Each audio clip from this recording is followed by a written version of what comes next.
Bienvenue à vous en direct sur Public Sénat, ravi de vous retrouver. Voici les titres du 22h. L'ombre de la crise grecque plane sur le Conseil européen des 27 réunis ce soir et demain à Bruxelles. La Grèce attend toujours le déblocage d'une nouvelle tranche de 12 milliards d'euros du plan d'aide de l'Union européenne et du FMI. Mais certains pays exigent encore plus de garanties du gouvernement grec. 2 personnes en garde à vue dans l'enquête sur la fuite concernant l'épreuve de maths du bac S. 2 frères de 20 et 25 ans entendus par la brigade de répression de la délinquance contre la personne. Dans cette affaire, le Conseil d'État s'est déclaré incompétent pour traiter la plainte d'un parent d'élève. Mais les syndicats ne comptent pas en rester là. Débat à suivre dans ce journal.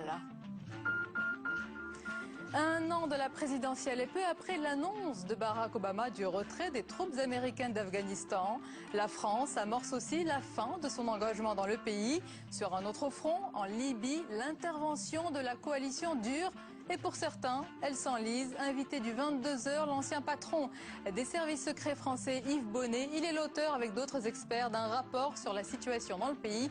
On en parle dans un instant. Bonsoir et merci d'être en notre compagnie ce soir. 7 personnes hospitalisées tout à l'heure à Bordeaux. Elles sont âgées de 19 à 67 ans et souffrent de diarrhée sanglante. Selon la préfecture de la Gironde, il pourrait s'agir d'un cas groupé d'infection à l'Escherichia coli. Des recherches sont actuellement en cours pour identifier l'origine de l'infection. Mais déjà, les premiers tests écartent tout lien avec les cas de steak haché infectés à Lille dans le nord de la France. Dans l'actualité aujourd'hui, à un an de la présidentielle et peu après l'annonce de Barack Obama du retrait des troupes américaines d'Afghanistan, la France amorce elle aussi la fin de son engagement dans le pays. Selon le ministre de la Défense Gérard Longuet, cette annonce n'est pas une surprise. Bérangère Danglas. 10 000 GIs devraient être de retour sur le sol américain pour Noël. C'est donc un retrait massif et rapide que Barack Obama a promis. Après avoir doublé puis triplé le contingent en Afghanistan depuis son arrivée, le président a ordonné le rapatriement d'ici 2012 d'un tiers des forces déployées sur place, soit 33 000 hommes. Malgré les avis contraires de ses généraux, le président a tranché, estimant qu'Al-Qaïda est durablement affaibli.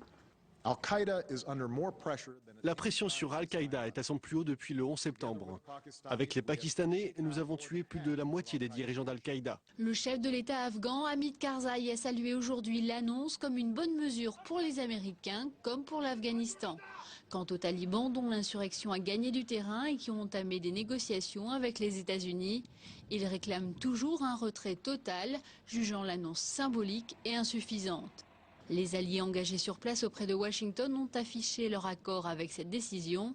Ainsi, la France a indiqué qu'elle procéderait à un retrait progressif de ces hommes.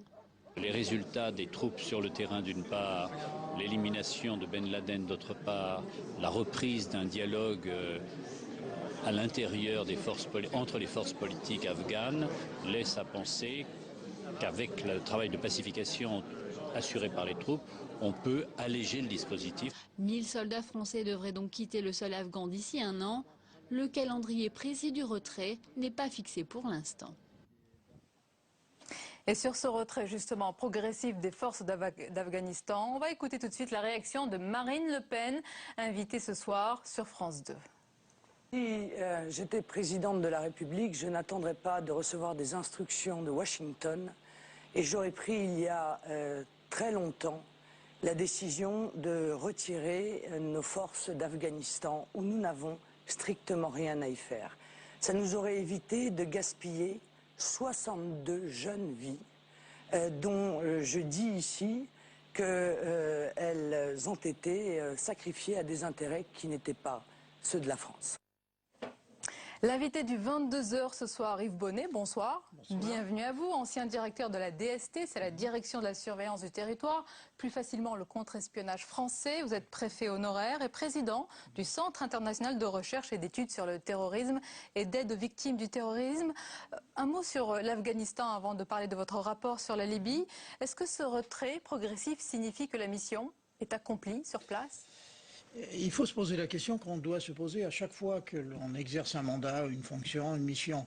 Est-ce qu'on va rendre une situation meilleure que celle que l'on a trouvée? La pacification par des moyens militaires, je l'ai vécu personnellement, puisque mon âge me permet de dire que j'ai été en Algérie, je ne pense pas que ça a été une réussite considérable. Et je pense que la véritable pacification se fait autrement qu'avec des moyens militaires. Donc dans ce cas précis en Afghanistan, pour vous, la mission est loin d'être accomplie? J'en ai peur, mais je ne connais pas l'Afghanistan, mais j'ai des doutes. Selon le ministre de la Défense Gérard Longuet, ce premier retrait est lié, selon lui, à la mort de Ben Laden, qui a changé donc la donne dans le pays et la région. Est-ce que c'est le cas? J'en suis pas du tout convaincu, parce que Ben Laden était un organisateur d'attentats, c'est un terroriste. La lutte qui oppose les talibans aux forces de la coalition est une lutte proprement militaire, c'est de la guérilla. C'est quelque chose qui est totalement différent, donc je ne vois pas très bien comment on peut lier les deux événements. On sait que des discussions entre les États-Unis et les talibans afghans ont eu lieu et continuent de se poursuivre. Les ennemis d'hier, est-ce qu'ils seront les partenaires de demain?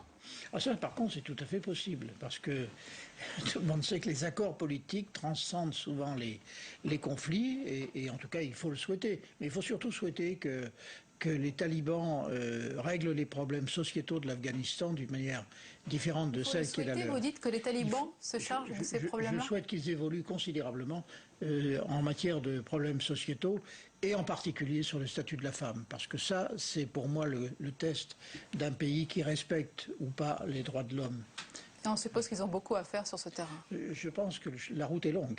Alors, autre terrain d'intervention, la Libye. Avec d'autres experts, vous êtes à l'origine d'un rapport sur la situation du pays, un rapport très complet. Vous êtes allé à la fois côté Tripoli, côté Benghazi. Quelle est la situation que vous avez vue à la fois à l'ouest et à l'est du pays? Alors d'abord, ce n'est pas un conflit comme on pourrait s'y attendre en France. Nous n'avons vu aucun avion, nous n'avons entendu aucun coup de canon, et ce n'est pas la guerre de 14. Il n'y a pas de bombardement des avions de l'OTAN? Écoutez, moi je dis ce que j'ai vu et ce que j'ai entendu. Encore une fois, pas un coup de canon, pas un avion. Vous êtes resté combien de temps sur place? Nous sommes restés une vingtaine de jours, entre 15 et 20 jours, je ne sais plus. Oui, pas loin de 20 jours, mais nous n'avons strictement rien vu.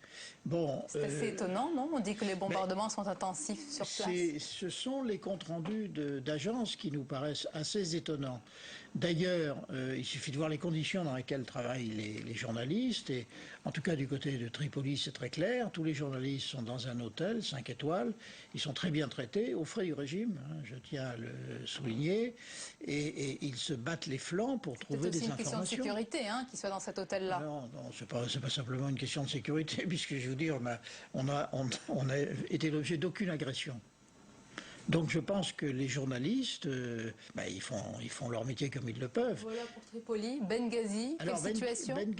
Benghazi, d'abord on a de réelles difficultés à se déplacer parce que les gens du CNT ne nous ont pas laissé nous déplacer librement à Benghazi. Conseil national de transition. Voilà. Oui. Alors que nous pouvions le faire à Tripoli, de manière assez paradoxale. Bon, les journalistes font leur travail comme ils le peuvent. Mais vous l'avez répété 2 fois. Est-ce que je peux me permettre de vous dire d'éclaircir un petit peu votre propos quand vous dites qu'ils font leur travail comme ils peuvent? C'est-à-dire, selon vous, ils ne rendent pas compte suffisamment, clairement de la situation? Ils laissent traîner leurs oreilles et ils ont tendance à colporter davantage de rumeurs que de faits avérés. Alors peut-être que vous allez nous rapporter des faits avérés ici. Vous avez pu mener vos recherches, vos investigations des deux côtés. Est-ce que vous en savez plus sur l'étincelle, l'origine de la rébellion dans ce pays? Alors, clairement, c'est une rébellion politique. Ce n'est pas une rébellion à connotation économique et sociale, comme ça a été le cas en Tunisie et en Égypte. Car la Libye ne se portait pas mal sur le plan économique et il y avait un certain nombre d'avancées sociales du régime de Kadhafi. C'est donc en raison du caractère détestable de la dictature, car il y a une incontestable dictature, qu'une revendication politique s'est faite jour. Alors il semble tout de même que... Ces revendications sont légitimes pour vous? Ah, complètement. Nous l'avons écrit d'ailleurs. Nous avons écrit que le CNT a pour lui la légitimité de la revendication démocratique. Ça, c'est indiscutable. Après, comment entend-il répondre à cette revendication? Ça, c'est une autre question et c'est là précisément où il y a un certain nombre de remarques à faire. Dans votre rapport, vous allez me dire si j'ai raison, parce que j'ai cru lire, et même pas entre les lignes, hein, c'est écrit noir sur blanc, vous dites qu'il y a une précipitation finalement pour s'engager dans ce conflit. Et ma question, vous avez fait partie des services secrets, est-ce que vous en savez plus que les services secrets de tous les pays qui sont impliqués? Est-ce qu'ils se sont vraiment précipités? Non, je crois que les services secrets des pays impliqués ont plutôt incité à la prudence. Ils n'ont pas été des pousses au crime.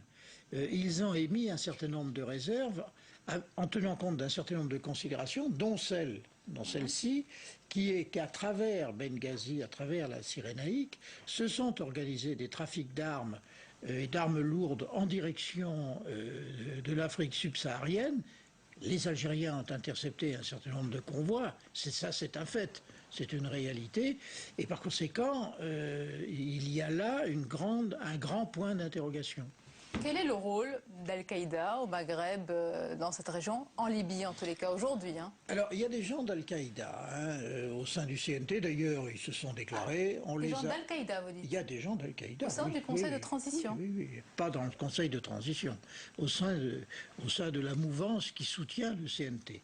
Au sein du CNT lui-même, nous ne pouvons pas le savoir, puisque nous n'avons pas eu la composition du CNT.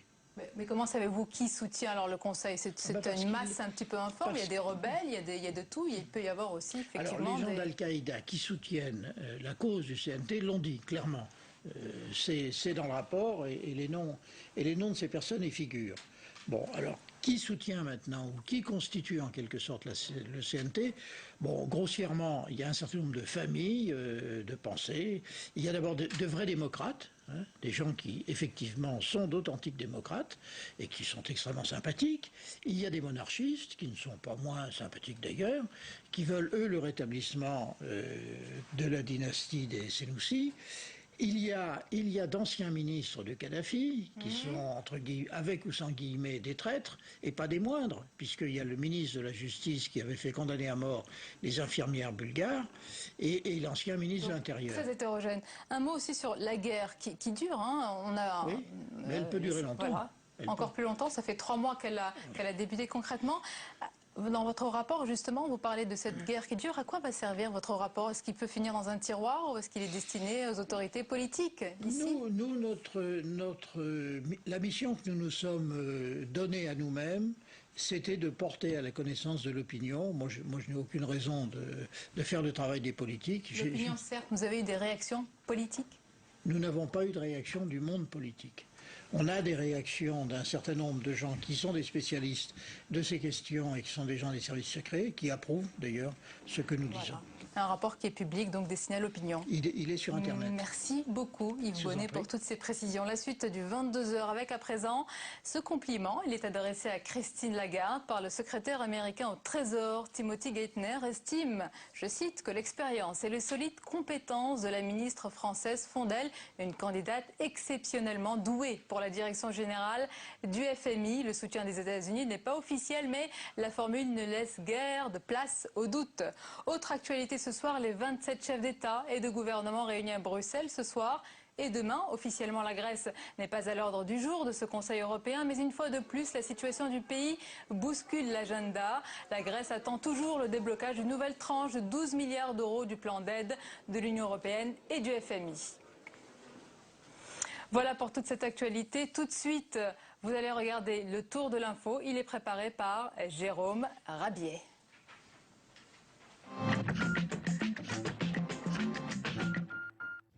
Il faut fermer Fessenheim, c'est le cri du cœur de Nicolas Hulot, Eva Joly et de plusieurs élus du Front de gauche. Aujourd'hui, Le Figaro révèle pourtant que l'autorité de sûreté nucléaire, l'ASN, envisage une prolongation de 10 ans pour la plus vieille centrale nucléaire du pays, en activité depuis 1977. L'ASN précise qu'aucune décision n'est encore prise et qu'elle dévoilera son rapport au plus tard début juillet.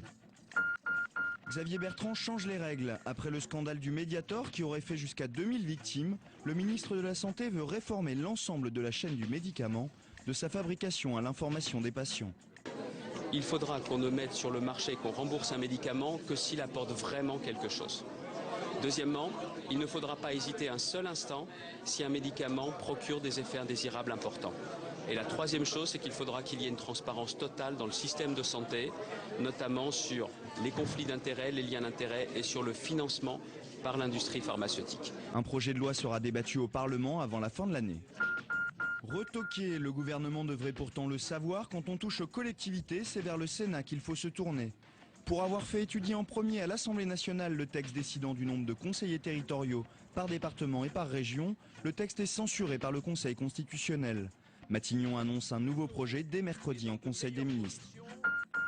Bernadette Chirac devra repasser devant les électeurs. C'est ce qu'a décidé aujourd'hui le tribunal administratif de Limoges.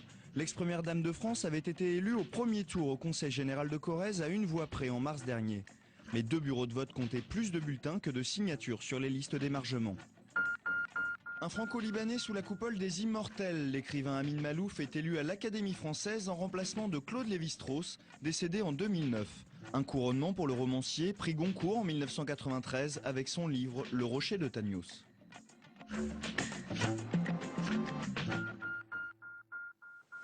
Pas de garantie sur le site d'Aulnay-sous-Bois. Les syndicats présents lors du comité central d'entreprise de PSA Peugeot Citroën sont extrêmement déçus. La direction n'a pas apporté d'engagement sur l'avenir de l'usine. Tous les détails avec Margot Aubrio.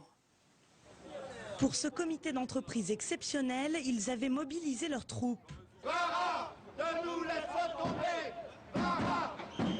En jeu, l'avenir du site d'Aulnay-sous-Bois en région parisienne et 3600 emplois menacés.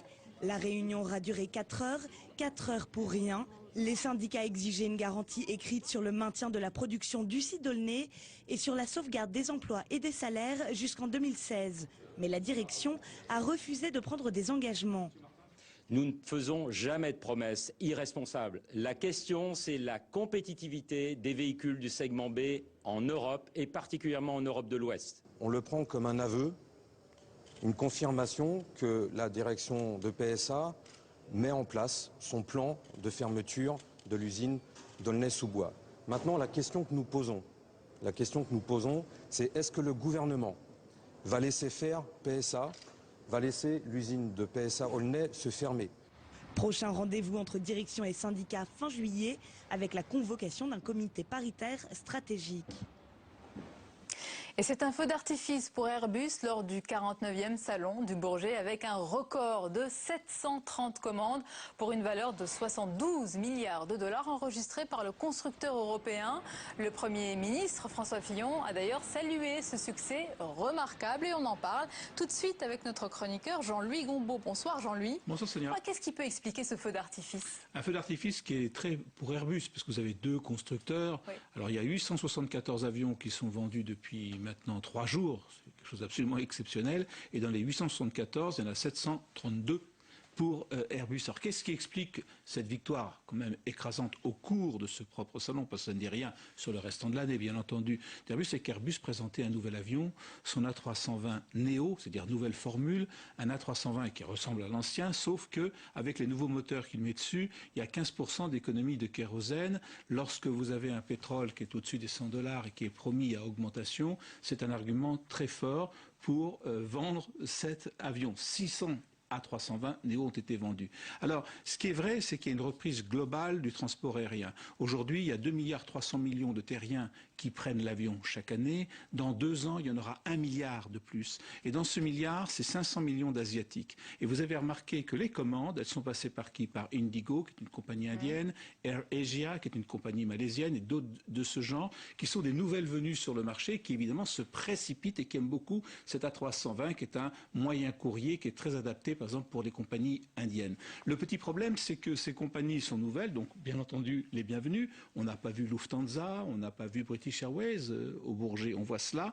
Et c'est des compagnies pas très connues, c'est-à-dire qu'on ne connaît pas très bien leur structure de bilan, leur solidité financière. Elles commandent beaucoup d'avions, donc elles signent beaucoup de contrats et on va savoir dans quelques mois si elles peuvent aussi signer autant de chèques. Alors, signer autant de chèques, en tous les cas, pour recevoir ces chèques, il va falloir aussi produire en amont. Alors ça, c'est la grosse question.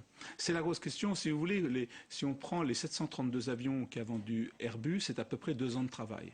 Et on peut parier que d'ici à la fin de l'année, il n'y aura pas beaucoup de commandes qui seront prises parce que, comme on dit en bon français, on est full up, les contrats, les carnets de commandes sont remplis à ras-bord et on ne peut pas produire beaucoup plus aussi bien pour Boeing que pour Airbus. On signe beaucoup de contrats et ce que l'on remarque, c'est qu'on est de plus en plus en retard. À la veille du salon du Bourget, Airbus a annoncé que son futur A350 aurait 2 ans de retard. Et vous pouviez lire dans le Financial Times d'hier le PDG de Qatari Airways qui disait, mais vraiment dans un langage qui était extrêmement agressif, qu'il en avait vraiment assez. L'A380 est en retard, l'A350 a été en retard, le 787 de Boeing sera également en retard. Il fait ses plans à partir d'un certain planning de livraison qui ne sont jamais remplis et il appelait de ses voeux dans une interview en disant on en a assez de Boeing Airbus, on voudrait bien que d'autres compagnies, d'autres constructeurs émergent.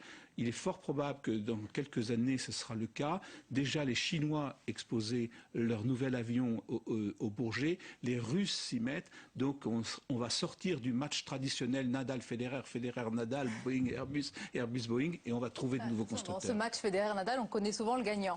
Pour finir, Jean-Louis, l'actualité européenne, puisque je l'ai dit tout à l'heure, les dirigeants des 27 sont réunis à Bruxelles. On parle beaucoup de la Grèce. Et puis, il y a cette déclaration. C'est un projet de déclaration. Et les dirigeants des pays de la zone euro comptent donc appeler ce soir à la mise sur pied d'un nouveau plan d'aide en faveur de la Grèce pour début juillet. Alors c'est en fin de compte la confirmation d'une annonce précédente qui était remise en question ces derniers jours, mais le vote par le Parlement grec du plan, de nouveau programme d'austérité, va permettre à la Grèce de toucher les 12 milliards qui étaient initialement prévus mais qui étaient en suspens ces derniers jours. Voilà pour toutes ces clarifications. Merci Jean-Louis. 2 personnes en garde à vue ce soir dans l'enquête sur la fuite concernant l'épreuve de maths du bac S. 2 frères de 20 et 25 ans entendus par la brigade de répression de la délinquance contre la personne. Et dans cette affaire, le Conseil d'État s'est déclaré incompétent pour traiter la plainte d'un parent d'élève. Mais les syndicats ne comptent pas en rester là et c'est plus généralement l'épreuve symbolique du baccalauréat qui en prend un coup. Mathilde Bélanger. 2 personnes ont été placées en garde à vue ce soir, 2 jeunes majeurs soupçonnés d'être à l'origine des fuites. Le ministère de l'Éducation nationale a ordonné par ailleurs une enquête administrative sur d'autres rumeurs de fraude. Et concernant l'épreuve de mathématiques, Luc Châtel s'est voulu rassurant ce matin. L'exercice qui a fuité ne sera pas comptabilisé. Je suis le garant de l'égalité de tous les candidats face à cet examen. Il y avait rupture d'égalité et j'ai pris la décision qui permettait de léser le moins possible les candidats. Une décision qui ne satisfait pourtant pas tout le monde. Un parent d'élève a déposé sans succès ce matin un recours devant le Conseil d'État. Beaucoup demandent que l'épreuve soit notée normalement. Une très grande majorité des enfants nous ont fait part de la réussite qu'ils avaient eue sur cet exercice. C'est vrai que c'est un petit peu punir l'ensemble des élèves pour une poignée de personnes mal attentionnées. L'éducation nationale, de son côté, veut calmer la polémique. Un nouveau barème précis de l'épreuve a été diffusé aujourd'hui. Et cette polémique autour du baccalauréat et de ce qu'il représente, on en parle avec nos invités ce soir. Victor Colombani, bonsoir. Bonsoir. Bienvenue à vous, président de l'UNL, c'est l'Union nationale lycéenne. Merci d'être avec nous ce soir. Guillaume Delmas, bonsoir. Bonsoir. Secrétaire national du SNES, c'est le syndicat national des enseignants du secondaire. Une première question, messieurs. Victor Colombani, est-ce que ça vous a surpris toute cette affaire? Est-ce qu'avec les nouvelles technologies, malgré tout le contrôle, toute la chaîne de contrôle pour le baccalauréat, est-ce que c'est vraiment surprenant de voir un sujet comme ça photographié sur Internet? À la fois, on s'y attendait pas forcément, en même temps, c'est pas très surprenant que 10 ans après l'arrivée d'Internet, 10 ans après que des lycéens ont tous un téléphone portable dans leur poche, on se retrouve avec des sujets qui soient communiqués beaucoup plus rapidement.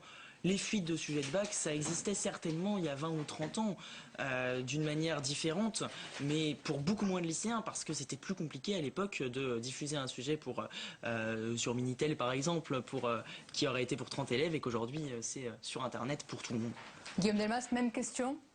Bon, à peu près la même réponse. Je pense que l'outil permet nécessairement des possibilités de fraude plus importantes.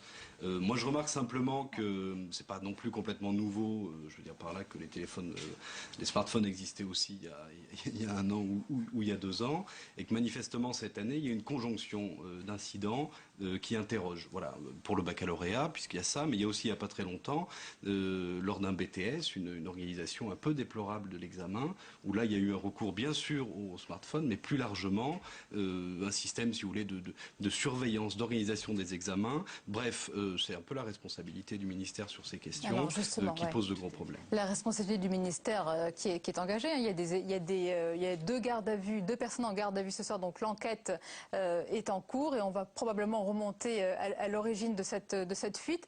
Il y a l'inquiétude des parents d'élèves, il y a l'inquiétude des élèves, il y a l'inquiétude aussi du ministère. Est-ce que tout cela va dans le bon sens? Est-ce que, limiter l'exercice, ne pas noter l'exercice, ne pas faire tout ça, est-ce que ça va dans le bon sens? C'était la moins bonne des solutions possibles. Il y avait une multitude de solutions possibles à examiner en prenant le temps de les examiner et dans la concertation avec la communauté éducative, ce qui n'a absolument pas été fait.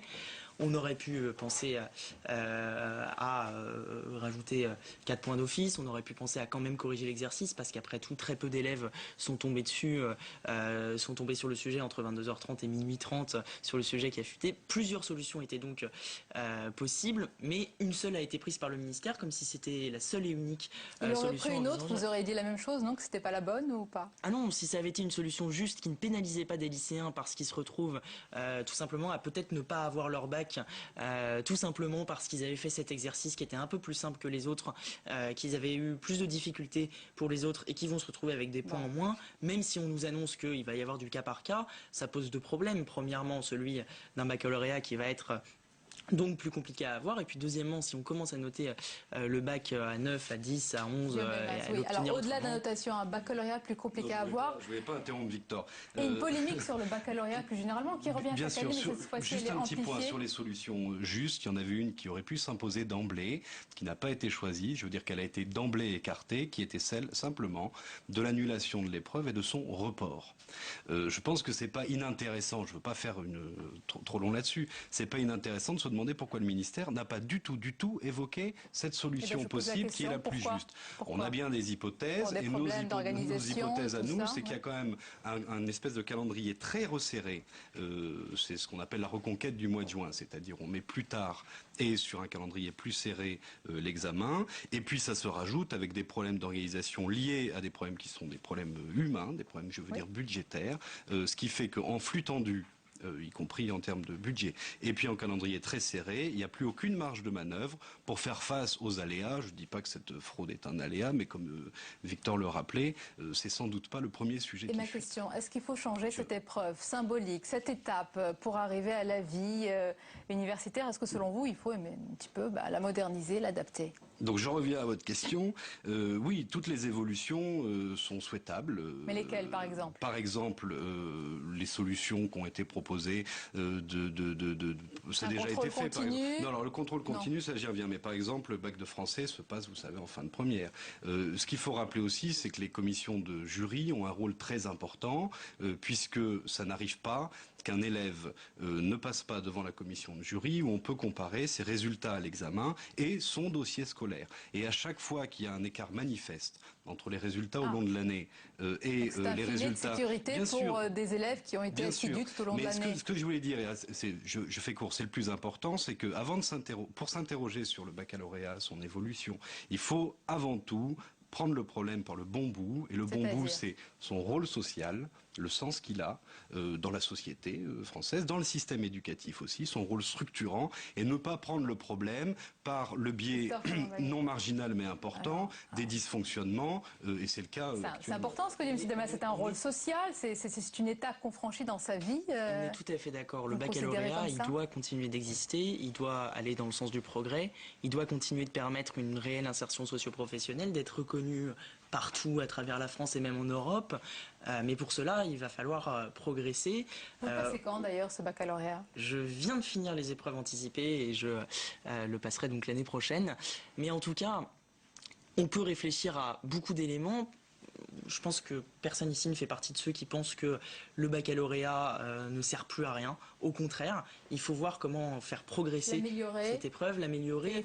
Pourquoi pas en faisant des épreuves mieux réparties tout au long de l'année, que ce soit dans les épreuves anticipées, peut-être des partiels. Mais en tout cas, la valeur nationale du bac est importantissime parce que si on commence à faire du contrôle continu, et je pense que c'est ce que voulait dire Guillaume Delmas, si on commence à faire du contrôle continu, on va se retrouver très vite avec un bac plus grand. Sur la valeurs importantes, pédagogiques, sociales du baccalauréat qu'il faut maintenir mais J'espère. moderniser. Ce que je voulais dire, c'était, Victor, c'était deux choses. C'était d'une part, bien sûr, la valeur du baccalauréat comme, j'allais dire, marqueur un peu d'égalité. Je veux dire par là qu'un baccalauréat S, peu importe, qui est passé dans tel lycée un peu rural ou d'une banlieue éloignée ou dans un grand lycée parisien, celui qui l'a obtenu a exactement la même, ils ont ensemble la même valeur et ça permet de la porte d'entrée pour les études supérieures. Voilà, donc le baccalauréat a un avenir encore devant lui, peut-être de beaux jours, on lui espère. Merci beaucoup, messieurs, d'avoir participé à ce débat. C'est la fin de ce journal. Restez avec nous sur Public Sénat. Votre soirée se poursuit avec votre émission Écolo, tous au vert. Très très belle soirée à vous.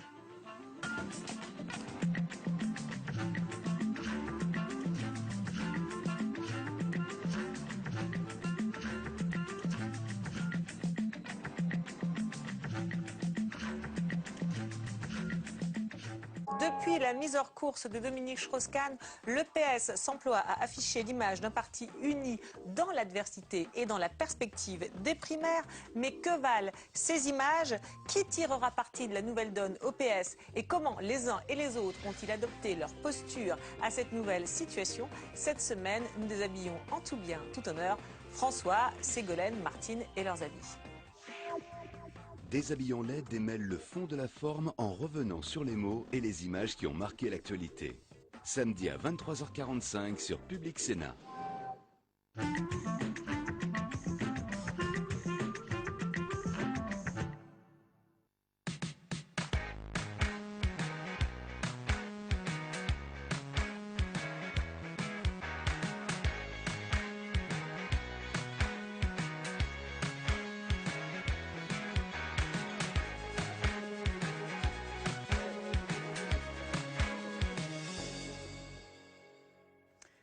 Vous ne le savez peut-être pas encore, mais vous vous apprêtez à vivre un grand moment. Et oui, c'est le jour et c'est l'heure de la grande finale de Tous au Vert sur Public Sénat. Pour ceux qui auraient manqué les 8 épisodes précédents, Tous au Vert, 24 projets éco-citoyens en compétition, 24 initiatives citoyennes pour protéger, pour préserver notre environnement. Et aujourd'hui, la grande finale avec 8 projets que vont devoir départager les membres de notre jury que je vous présente ou que je vous représente.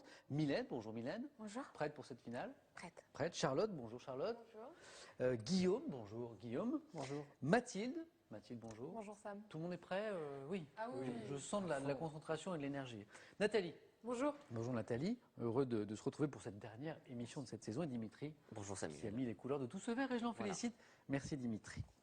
Ce sont eux qui ont le pouvoir donc, eux qui vont décerner tout à l'heure le prix Tous au Vert à l'heureux élu, éclairé toutefois des lumières de notre expert comme toujours, Pierre Galliot de l'ADEME. Bonjour Pierre. Bonjour Samuel. Vous allez bien? Pareil, je le rappelle, l'ADEME, c'est l'Agence de l'environnement et de la maîtrise de l'énergie. À la fin de cette émission, donc le grand vote, mais d'abord, je vous propose de passer en revue ces 8 projets éco-citoyens qui ont remporté chacun leur finale tout au long de cette année. Projet numéro 1, vainqueur de notre émission du mois d'octobre, des plantes pour nettoyer l'eau, l'initiative d'un ingénieur à Saint-Just, c'est près de Montpellier. Regardez. On se croirait dans un marais naturel, et pourtant avant ici il n'y avait rien que ce terrain vague.